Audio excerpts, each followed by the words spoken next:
Ever had someone try to control how you heat your own house? 3 weeks before the worst blizzard our town had seen in a decade, our HOA president banned propane deliveries. She said it was about safety and protecting property values. What she didn't realize was that her little rule would leave half the neighborhood freezing. And the only houses still warm would be the ones she tried to shut down. My name is Jake Moreno, and about 2 years ago I moved into a quiet little mountain subdivision just outside Aspen, Colorado. It was the kind of place people dreamed about living. Pine trees everywhere. Snow-covered mountains in the distance. 30 houses scattered across a long, winding road that curved through the hills. Perfect for someone like me who worked remotely as a software engineer. But there was one important thing about this neighborhood.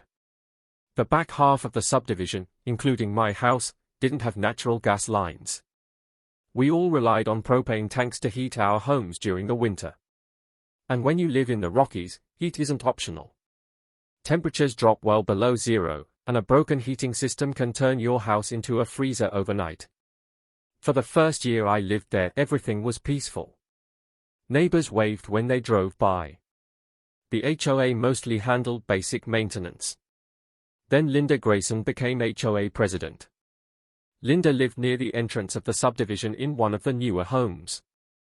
She had the personality of someone who believed she was running a Fortune 500 company instead of a small mountain neighborhood.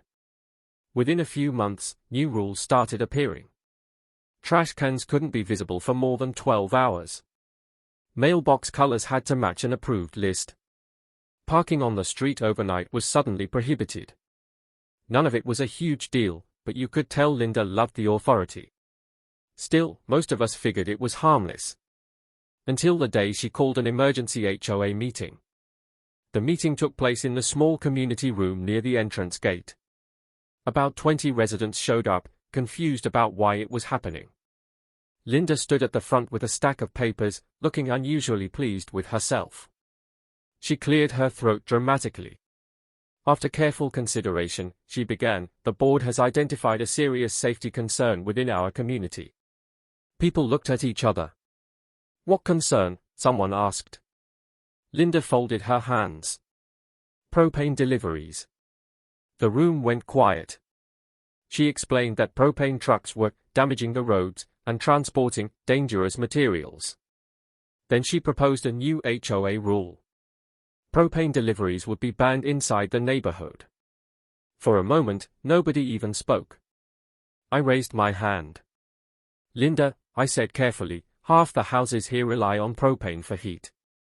She smiled politely. "Well, perhaps those homeowners should consider upgrading to a more modern system." A guy named George, who had lived there since the 80s, leaned forward in his chair. "Lady," he said, "running gas lines out here costs $30,000 per house." Linda shrugged. Property values and safety must come first. That was the moment I realized she had already made up her mind. The vote happened 10 minutes later. Residents near the front of the subdivision, who already had natural gas, voted yes. The rest of us voted no. The ban passed by one vote. When I walked out of that meeting, I knew this wasn't going to end quietly. That night I sat at my kitchen table with my laptop researching Colorado HOA laws. Around midnight, I found something interesting. HOAs couldn't create rules that made homes unlivable. Blocking a primary heating source could qualify. The next morning I called a local attorney named Mark Patterson. After listening to the situation, Mark said something that made me feel a lot better. "They probably can't enforce that rule," he said. "But let them try." So we made a plan. I would continue receiving propane deliveries. If the HOA fined me or interfered, we'd challenge it legally. I sent a formal letter to the board explaining exactly that. 3 days later a certified letter arrived in my mailbox. Violation notice. $500 fine for receiving propane deliveries. Threat of towing propane trucks. Threat of placing a lien on my home. Linda wasn't bluffing. Meanwhile, my propane tank was getting low. Delivery day arrived on a cold November morning. A Rocky Mountain propane truck rolled slowly up my driveway. The driver, Tom, stepped out smiling. "Morning, Jake," he said. Then we both heard the sound of tires. Linda's black SUV pulled in behind the truck and stopped sideways across the driveway, blocking it completely. She jumped out of the vehicle looking furious. "You cannot deliver propane here," she snapped. Tom blinked at her. "I'm just making a delivery." "It's banned by the HOA," she said. I pulled out my phone and started recording. Tom scratched his beard.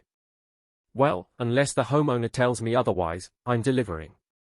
Linda's face turned bright red. "I'm calling the police." 10 minutes later a sheriff's deputy arrived.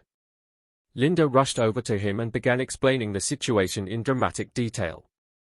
When she finished, the deputy turned to me. "Is this your property?" he asked. "Yeah," I said. He nodded slowly. Then he looked back at Linda. "This is a civil HOA dispute," he said calmly. "Not a police matter." She stared at him. "But the truck?" "If the homeowner wants the delivery, he can have it," the deputy continued. Then he glanced at her SUV.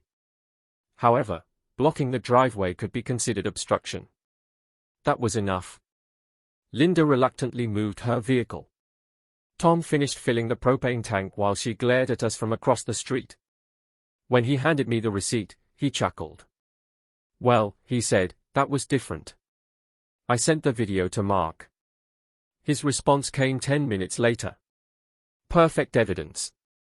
But Linda still wasn't finished. 3 days later another letter arrived. $500 fine. Threat of lien. She had doubled down. At the same time, winter was getting worse. Weather forecasts started warning about a major storm approaching the Rockies. Meteorologists called it the biggest blizzard in 10 years. I filled my propane tank completely, just in case. Then the storm hit. Snow started falling one evening and didn't stop. Wind screamed through the trees all night. By morning, the entire neighborhood was buried under 3 feet of snow. Around noon the power went out. That's when the real problem started. Many homes near the front of the subdivision relied on natural gas systems that needed electric pumps. Without electricity, those pumps stopped working. Heat systems began shutting down. My house? Still warm. Propane heaters don't need the same electrical support. Late that night my phone started buzzing. Neighbors asking if I had extra heaters. I helped where I could. Then another call came through. "Linda." Her voice sounded very different now. "Jake, do you happen to have a spare heater?" I paused for a moment before answering.